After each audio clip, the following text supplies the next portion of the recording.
Shalom, selamat pagi. Saya mau ajak kita baca dari kitab Kejadian. Mungkin ini ayat yang jarang dikhotbahkan atau diajarkan. Tapi sekian tahun yang lalu waktu saya baca, ya saya renungkan dan ada beberapa hal yang saya dapat. Ya, menarik sekali. Ini kisah mengenai Ishak. Ishak waktu itu kalau kita baca di kejadian pasal 24 ya, dikatakan Abraham telah tua dan lanjut umurnya serta diberkati Tuhan dalam segala hal. Wah, ini salah satu ayat yang bisa kita pegang ya. Kita kan dalam Yesus kita menjadi keturunan Abraham. Kita mewarisi apa yang Tuhan janjikan bagi Abraham. Abraham itu nggak sempurna, tapi banyak berkat yang Tuhan berikan yang kita bisa percaya juga itu menjadi bagian kita karena secara rohani kita ini menjadi keturunan Abraham. Jadi kalau Abraham dikatakan lanjut usianya ya, dia telah tua, lanjut umurnya, dan dia diberkati Tuhan dalam segala hal. Artinya ya dia ini sehat, dia menikmati semua berkat yang Tuhan berikan, dan dia bukan hanya umur panjang. Ya, ini seperti yang dikatakan di Mazmur 91, dengan panjang umur akan kukenyangkan dia. Bahasa Inggrisnya itu dengan panjang umur akan kupuaskan dia. Jadi puas ya. Jadi kalau kita berulang tahun, ini salah satu ayat yang kita bisa pegang, ucapkan, mengucap syukur, tidak hanya berdoa sekedar umur panjang, tapi sehat ya. Sehat, diberkati, menikmati berkat itu dan menjadi berkat bagi banyak orang. Nah waktu itu Abraham sudah berpikir untuk mencari mantu, cari istri buat anaknya Ishak.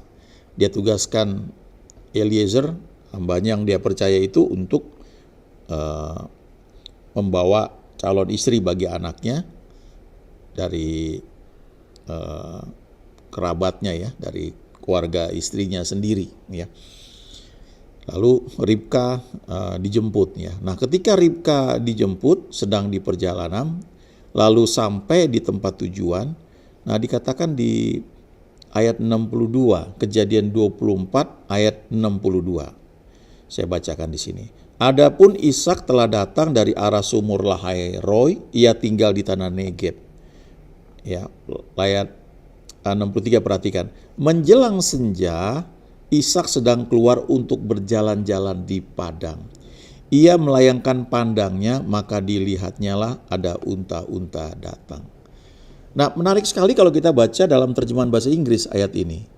Ya, dulu waktu saya awal-awal mulai baca Alkitab, saya suka sekali baca Alkitab dalam terjemahan bahasa Inggris yang saya punya. Waktu itu yang saya punya baru ada King James, lalu ada ya Alkitab yang lain ya, itu dari ayah saya dan juga sempat beli yang Amplified Bible ya, yang kecil. Nah biasanya kalau pas ibadah di gereja saya bawa Alkitab itu ya, yang King James sama yang bahasa Indonesia. Karena dulu belum ada gadget kan. Jadi kalau hamba untuk khotbah, dia baca bahasa Indonesia, saya baca yang King James-nya. Lalu saya lihat, oh ini. Lalu saya mulai tandain, oh ini artinya beda ya dengan yang bahasa Indonesia. Nah diantaranya, kalau kita baca itu di ayat 63 ini, terjemahan King James ini bunyinya kayak begini. And Isaac, ya Ishak, went out to meditate. Ishak itu pergi keluar untuk bermeditasi, untuk merenungkan. In the field at the eventide. Ya, jadi dia itu berjalan-jalan pada petang hari, kalau terjemahan bahasa Indonesia ya, dia berjalan-jalan di padang. Terjemahan lamanya dikatakan ketika pada petang hari. Terjemahan bahasa Indonesia yang baru mengatakan berjalan-jalan di padang. Tapi kalau King James-nya itu dikatakan dia itu berjalan keluar untuk meditasi. Lalu ada tambahan dari penterjemahnya juga, kata meditate itu bisa diterjemahkan juga untuk berdoa. Jadi rupanya Ishak ini punya satu habit ya, kebiasaan. Ya kira-kira dapat disimpulkan seperti itu. Dia suka berjalan-jalan di padang pada petang hari sambil dia berdoa atau dia merenungkan. Mungkin merenungkan apa yang bapaknya cerita mengenai Tuhan. Ya, dia mulai istilahnya berkomunikasi ya. Karena dalam bahasa aslinya kata ini kalau diterjemahkan itu diterjemahkan sebagai meditate, juga commune ya, atau speak, atau mengucapkan hal-hal yang tidak pasti atau bergumam gitu. Nah, kalau kita hubungkan kata meditate ini, maka kita mungkin bisa ingat perintah Tuhan ke Yosua. Yosua 1 ayat 8. Dikatakan di situ, janganlah engkau lupa memperkatakan kitab Taurat ini, tetapi renungkanlah itu siang dan malam. Ya, supaya engkau bertindak hati-hati sesuai dengan segala yang tertulis di dalamnya, sebab dengan demikian perjalananmu akan berhasil dan engkau akan beruntung. Nah, kata merenungkan itu juga kata meditate, walaupun bahasa aslinya itu nggak sama ya. Meditate yang di Yosua 1 ayat 8 ini ya, di terjemahan King James, bahasa aslinya itu nggak sama dengan meditate yang ada di Kejadian pasal 24 yang tadi kita baca ya, tentang Ishak. Gitu. Tapi kata yang walaupun aslinya itu berbeda, ternyata diterjemahkan juga sebagai meditate di beberapa bagian. Jadi nggak ada salahnya kita mulai mempelajarinya juga. Kalau perintah Tuhan ini kepada Yosua, dikatakan engkau perkatakan kitab Taurat ini, ya, lalu renungkan itu siang dan malam. Kalau bahasa Inggris itu bilang kitab Taurat ini nggak boleh menjauh dari mulutmu, ya. Jadi artinya ya, maksudnya perkatakanlah itu. Terus dikatakan renungkan. Nah, kata renungkan dalam bahasa aslinya ini di sini di Yosua 1 ayat 8 itu mempunyai beberapa arti ya. Tidak hanya menggumam ya, merenungkan, meditasi, tapi juga merencanakan ya, mengutarakannya, tapi juga itu berarti mengimajinasikannya ya. Jadi kalau kita merenungkan firman harusnya seperti itu. Nah, ini juga kata yang sama yang dipakai di Mazmur 1 ayat 2. Dikatakan di situ, melainkan atau tetapi yang kesukaannya ialah Taurat Tuhan, dan yang merenungkan Taurat itu siang dan malam. Meditate. Nah, itu juga sama, bahasa aslinya itu hagah. Itu artinya ya mengutarakan, ya bergumam, merenungkan, merencanakan, juga mengimajinasikan. Nah, kalau kita lakukan hal itu menurut Yosua 1 ayat 8, supaya engkau bertindak hati-hati. Jadi karena kita merenungkan, kita memperkatakannya, maka tanpa sadar itu akan mulai mengontrol tindakan kita. Ya, itu caranya sebenarnya bagaimana kita membuat firman itu menjadi daging dengan cara merenungkan. Nah, kalau kita aplikasikan dengan pengalamannya Ishak di padang di Kejadian pasal 24 tadi, ya. Di situ dikatakan pada waktu senja itu dia keluar untuk berjalan-jalan di padang. Nah, waktu dia berjalan-jalan di padang itulah dia merenungkan, ya. Dia merenungkan, dia dalam terjemahan King James itu, penerjemahnya itu mengatakan Ishak itu berdoa. Jadi kata itu yang diterjemahkan sebagai meditate juga bisa diartikan sebagai berdoa.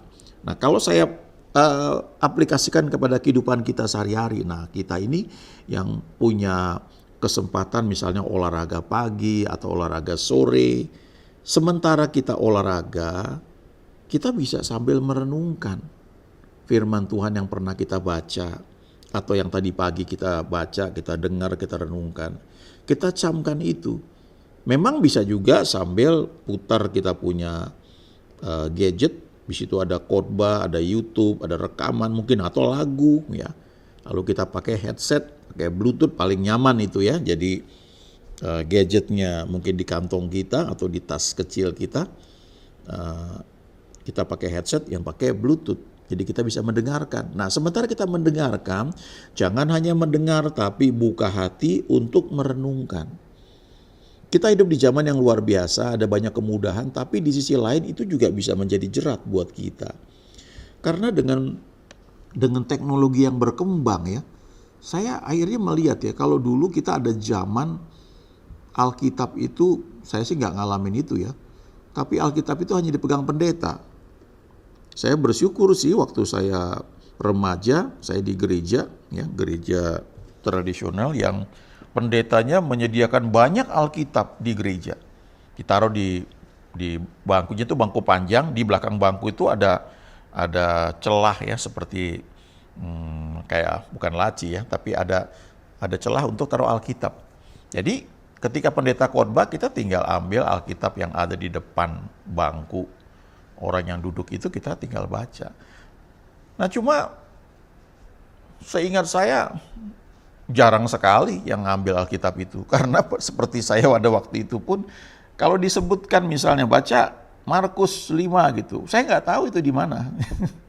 Ya, saya ingat ketika saya ikut satu gereja yang itu pemudanya ya, gerejanya bagus sih ya, pakai band dan diadakannya di hotel. Waktu itu di Hotel Indonesia di lantai 8. Itu mantep banget lah ke situ ya, pakai AC nyaman. Sementara gereja waktu saya beribadah sebelumnya itu nggak pakai AC, pakai kipas angin ya, itunya tinggi sekali dibuat langit-langitnya ya. Tapi ini gereja enak di hotel ya. Terus ketika saya duduk baris paling depan kalau nggak salah ya, dengan teman saya. Lalu pendetanya khotbah dikasih ayat ya. Begitu dikasih ayat, terus saya tenang aja kan, nggak bawa Alkitab. Lalu dari belakang saya kasih Alkitab ya untuk saya baca, dipinjamkan gitu. Karena yang lain rupanya pada bawa Alkitab ya sebagian besar. Nah saya bingung mau cari itu di mana, terus dibantu ya, dibantu dicariin. Itu saya nggak lupa pengalaman itu ya. Lalu saya bertekad minggu depannya saya harus bisa ya. Jadi yang pertama kali saya hafal itu Perjanjian Baru dulu. Matius, Markus, Lukas, terus sampai Wahyu. Jadi saya ke gereja, saya bawa satu kitab itu aja yang kecil, Perjanjian Baru. Waktu pendeta sebutkan ayat, saya cek, oh itu Perjanjian Lama. Jadi saya nggak perlu buka karena saya cuma bawa Perjanjian Baru. Ya, nah, begitu disebut Perjanjian Baru, ya saya bisa cari karena saya udah hafal ya. Kan itu bukan kayak urutan gitu ya. Alfabet urutannya nggak seperti itu kan. Misalnya baca kitab Lukas ya, maka kita kalau baca Alkitab ya kita tahu Matius, Markus, Lukas ya urutan ketiga gitu. Lalu berikutnya baru saya mulai belajar hafal Perjanjian Lama. Nah setelah itu kita hidup di zaman yang ya waktu saya kuliah itu kita menyala-nyala dalam melayani, kita bawa Alkitab ya. Nah sekarang kita hidup di zaman semuanya di gadget. Lalu ketika di gereja, belakangan saya belajar orang itu lebih nyaman rasanya karena mungkin teknologi. Udah kalaupun punya Alkitab di gadgetnya itu nyaris dia nggak buka ya. Karena sudah ada nanti di layar LED ketika khotbah itu ayatnya sudah terpampang. Karena sudah disiapkan. Kalaupun ada ayat yang tiba-tiba harus dibacakan, nanti dari bagian perlengkapan itu akan munculkan ayat tersebut di layar LED di belakang pendeta yang khotbah. Jadi sudah muncul, udah nggak perlu lagi kita lihat. Nah kita punya dengar firman Tuhan paling 40 menitnya. Kalau sudah terlalu lama itu biasanya orang secara umum udah jenuh. Jadi kita gereja apalagi ada sekarang dibuat gereja 1 jam saja ya, puji-pujian bisa dipadatkan itu ya. Puji-pujian mungkin katakanlah 25 menit lalu firman Tuhan ya, 25 menit sisanya 10 menit itu untuk hal-hal yang lain, itu bisa dipadatkan begitu. Nah cuma kalau kita mau firman Tuhan itu bermanfaat dalam hidup kita ya jelas nggak cukup. Hanya 25 menit kita dengar firman setiap minggu. Sementara Matius 4 ayat 4 berkata manusia hidup bukan dari roti saja tapi dari setiap rema, dari setiap firman yang keluar dari mulut Allah. Jadi kalau setiap pagi kita sarapan, makan roti, makan bubur, makan mie ayam atau makan apapun itu, maka seharusnya setidaknya setiap pagi juga kita mesti makan firman Tuhan, mendapatkan rema, tidak hanya baca. Nah, ada beberapa program yang bagus yang dibuat ya, dan kita ikuti, saya juga ikuti itu, ya baca 5 pasal tiap hari itu bagus sekali. Ya. Setiap hari baca kitab Amsal sesuai dengan tanggal. Kalau tanggal 1 ya baca Amsal 1. Ya. Tanggal 25 baca Amsal 25, nanti tanggal 30 baca Amsal 30. Kecuali bulan itu cuma sampai tanggal 30, maka bacalah Amsal 30 dan 31. Ya. Sama juga kalau bulan Februari tanggal 28, dan itu bukan tahun kabisat, maka bacalah Amsal 28, 29, 30, 31. Itu nggak sulit ya. Lalu baca 3 pasal perjanjian lama, 1 pasal perjanjian baru. Dan itu selesai dalam waktu setahun. Ya. Nah tapi itu saja nggak cukup. Ya. Ada waktu di mana kita perlu renungkan, camkan itu. Nah sekarang orang hidup kan zaman makin luar biasa. Sehingga teknologi itu kadang-kadang rekaman khotbah dipotong-potong begitu rupa, dibuat dalam satu program aplikasi TikTok misalnya ya. Jadi dalam waktu 30 detik itu diambil yang sarinya aja, disebarkan, dan itu sangat memberkati banyak orang dan bagus sekali ya. Nah untuk awal itu bagus buat kita, apalagi kalau kita nggak pernah baca firman, nggak pernah ke gereja. Tapi selanjutnya kalau kita mau bertumbuh ya kita mesti merenungkan firman, nggak bisa enggak. Firman itu harus menjadi milik kita, jangan hanya kata orang gitu ya. Sama juga dengan doa begitu. Kalau kita punya masalah kita minta didoakan, oke. Mungkin ketika 1-2 kali didoakan pertama kali itu manjur sekali, langsung jadi. Tapi selanjutnya kadang-kadang itu nggak langsung lancar. Kenapa? Karena memang kita harus bertumbuh. Kita harus mulai menyediakan waktu secara pribadi, nggak harus beberapa jam seperti orang-orang yang mungkin full timer yang bisa ya. Bahkan full timer aja belum tentu bisa berdoa berjam-jam ya. Itu kan masing-masing orang bisa berbeda. Tapi poinnya adalah coba miliki waktu pribadi dengan Tuhan. Itu bisa kita lakukan di kamar, masuk kamar, tutup pintu, kunci pintu, lalu berdoa kepada Bapa di surga yang berada di tempat yang tersembunyi. Alkitab bilang begitu. Maka Bapamu melihat yang tersembunyi itu akan membalasnya kepadamu secara terbuka. Ya. Openly, itu terjemahan bahasa Inggrisnya. Nah, kita bisa juga buat itu waktu kita olahraga. Seperti yang tadi saya baca di Kejadian 24. Ya, ayat 63. Bagaimana menjelang senja, Ishak itu pergi keluar berjalan-jalan. Kalau terjemahan IMB-nya, Indonesian Modern Bible itu dikatakan menjelang senja pergilah Ishak keluar menyendiri di padang. Nah, saya mau sedikit lagi lanjutkan ya kalimat berikutnya dari terjemahan Indonesia ini ya. Menjelang senja Ishak sedang keluar untuk berjalan-jalan atau bermeditasi atau berdoa di padang. Ia melayangkan pandangnya maka dilihatnya ada unta-unta datang. Ini kalau saya renungkan begini ya, waktu kita merenungkan firman Tuhan, kita sedang serius mencerna apa yang sedang kita baca mungkin sebelumnya ya. Lalu langkah berikutnya adalah melayangkan pandang. Ya. Memang ini ceritanya konteksnya kan dikatakan ketika ia melayangkan pandangnya, ia melihat sejumlah unta sedang datang. Ini jawaban doa dari bapaknya ya, untuk Ishak itu ketemu dengan calon istrinya dan kemudian menikah. Tapi poinnya begini, ini ada satu prinsip ya dalam perenungan firman Tuhan. Kita menyediakan waktu secara pribadi, ya, bisa sambil olahraga, fun walk ya, jalan santai, terus sambil merenungkan. Lalu Tuhan akan membawa kita pada saat-saat tertentu untuk melayangkan pandang kita. Dan tiba-tiba yang kita lihat itu merupakan jawaban doa atau tuntunan buat kita. Itu istilahnya ada ide yang tiba-tiba muncul ketika kita sedang di jalan. Ada hamba Tuhan yang punya pergumulan ketika dia berdoa dan Tuhan menjawab dia ketika dia sedang setir mobil. Di depan dia ada truk, di truk itu di belakangnya ada lukisan. Saya sering lihat ada kayak begitu ya. Lalu ada tulisan yang ternyata tulisan itu adalah jawaban bagi dia dari Tuhan tentang persoalan dia. Ya, coba praktekkan. Ambil waktu untuk bersekutu dengan Tuhan secara pribadi. Jangan hanya bergantung pada apa yang kita dapat lewat WA group, ya, lewat TikTok, tapi coba secara pribadi bangun hubungan dengan Tuhan. Kita akan menikmati hasilnya. Amin.